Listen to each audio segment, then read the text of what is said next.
We're looking at the low side control position because we've worked on passing from a half guard position, making sure that the elbow and the knee are pinch controlling the hips. If Marie bridges up, it's not a problem as long as we kind of follow her back down.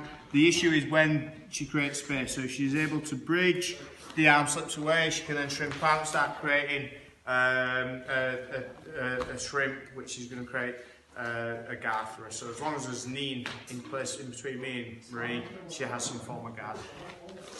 To help with this, because my shoulder's not long enough to get up towards her chin to get the shoulder justice, I'm going to use the ridge hand to tilt the head. Okay. At some point, after she's bridging, she's doing all that kind of stuff, she's going to get a little bit bored because the bridge isn't as effective. She'll either go towards the arms, clear the arms, or she'll just start moving her arms and elbows away from the body.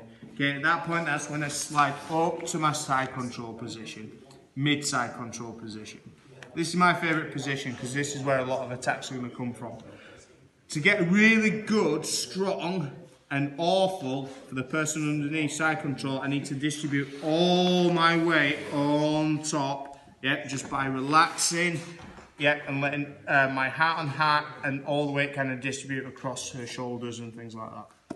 Once we get in this position, we've got our normal attacks, we've got our kind of mousetrap stuff. Not focusing on that today, but what I want to do is I always want to try and switch to the high side control position. Because even though I'm in this mid-side control position, Marie bridges, she's still affecting my weight a little bit. As soon as I move into the high side control, I get rid of the hips. So I'm going to switch into my broken kezi, then my hip's going to go to nose, yep, to go into a really high side control. So if you just come around this way a little bit, Mark. Okay, so here, and then down.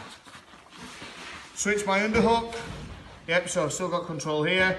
Hand goes to the lapel and the gi. Take the gi out and just pull the gi out in this position. So we call it milking the cow. So milk the cow a couple of times.